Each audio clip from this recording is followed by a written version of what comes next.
Welcome back to the Ben Zion Show. It's late at night, and I'm really tired. I'm going to do this show anyway. I'm going to. So I confessed something a few times on this show about my past, coming from a pretty countrified part of the country. I'm going to retell that story again in a little more detail. So I grew up in part of Pennsylvania that has the dubious distinction of having the most Klan activity anywhere in the United States, even in the deep, deep South, and very, very racist people in that part of the country. And much of my extended family was no exception. And so I grew up with a father who was suffered from some of this, and grew up with a grandfather who suffered from a great deal more of it. And he loomed very large in my life. I spent many a summer, the entire summer, at their home. And my grandfather was, I had a theory as a young person, naive and imaginative as I was, about him.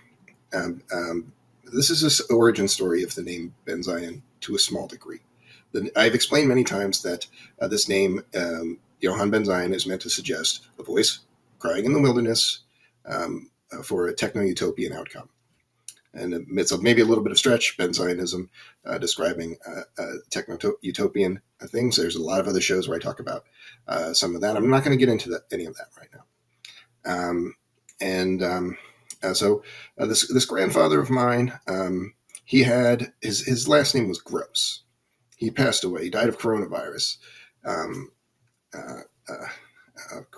Boxing Day, 2020, and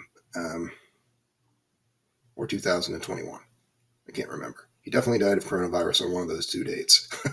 And he was always pretty nice to me, right? It's only as an adult that I began to think of him as not a great guy. And I'll give you an example.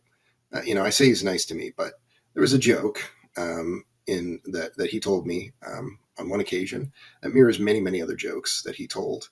This is not a joke at all. It's genocidal speech. And so I hope you'll forgive me for saying it, but this is something that he said, this white supremacist. Hey, Ben, do you want to know why there's still black people, he used a stronger word than that, in the United States? Well, it's because we haven't gotten around to playing black people and Indians yet. Cowboys and cowboys and black people yet. He was better at telling jokes than I. That's true. But that's not a joke. That's a genocidal act disguised as a joke, right? So you would say stuff like this all the time, white supremacist. But he had this Jewish-sounding name, and I don't subscribe to this pseudoscience of physiognomy. Right? No one should. But when I was young, I was a lot dumber. And so I looked at him, who he had strong features, even, let's say, pretty big schnoz. And I thought, I knew something of the history of this family. I learned it, that his family had moved to this racist part of the country, which also has another strange distinction of being a place where there's Amish folks and people who call themselves Pennsylvania Dutch, a larger group, as you could say, of which you could say the Amish are kind of a subset. And he and this whole family were self-described Pennsylvania Dutch. But his family had moved to this Pennsylvania Dutch white supremacist area in a very particular time from another part of the country during the interwar period. In the First World War, there was a high level of anti-German and much more anti-Semitic sentiment than there would have been, say, in 1815. And so I always thought that my grandfather was self-loathing Jew. So fast forward a few years, I took the pseudonym for the main reason that I described, but one of the reasons was kind of a fuck you to him for being this kind of second generation converso turned virulent Nazi. And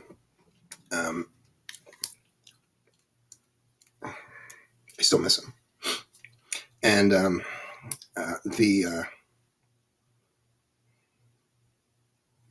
so a couple of years later, I got a DNA test, ancestral DNA analysis, that is. And the punchline is that I don't have any significant Ashkenazi ancestry by the determination of this cheapo test, which was not the best test, but it did test for that.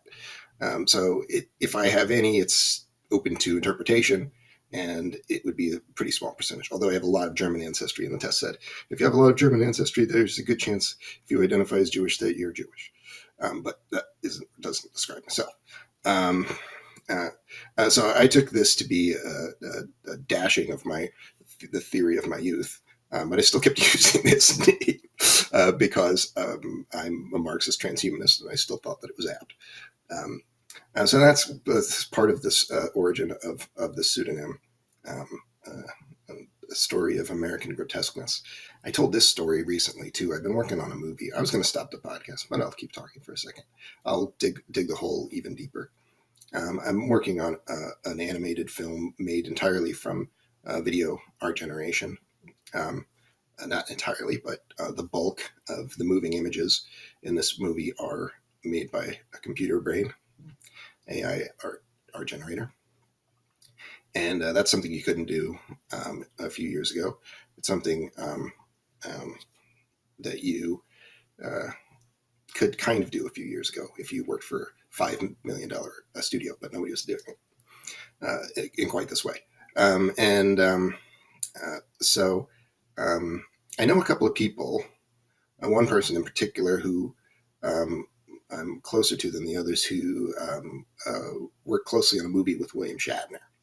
And I'm a huge Star Trek fan. I want to meet William Shatner. So because I've learned to do this kind of legacy artwork for someone, I've been thinking about a sci-fi action film that I would make with William Shatner as a young person playing the lead. And the other thing is I want to evolve from making this slightly more cartoonish type of image that's in Falcon X Omega Point to something photorealistic, which I think could be more fun for people in a low-budget film to see young William Shatner. He was really good looking. He was all those shots of him with his shirt off in Star Trek, they did the job. So I was thinking of trying to beg my friend who probably owes me a tiny favor and a bigger butt kicking. So I don't know if he'll do it, but say, what would you think about giving me a Shatner's email and maybe, and then use your name. And if he asks you, you say, yeah, I know this guy. And I'll say, not pitch any particular movie actually, but just say, I want to make a young Shatner action film with your help, or with your, however that shakes out. And what do you think? Is it, the Falcon X Omega Point, it looks like an anime film, and it costs exactly $0 to make. If you really add it up, it costs something, but let's just say round down to zero. I feel like you could make a movie that would definitely make money and people would enjoy it. And I'll tell another part, the third part of this tale. Also a continuation of a podcast I did not too long ago, I guess, a couple. So 1947, thereabouts, there was a man, you probably heard of him, named Albert Einstein. And Albert Einstein was offered the first premiership of the then being founded state of Israel. And he turned that down for, if you were in the room, he would probably list about 20 reasons. I don't know off the top of my head the exact reasons, but I would assume it's to do with Palestinian people and maybe objections to an ethno-state. Which objections to an ethno-state were not something that people thought about as much, I think, in the early 20th century as they might today.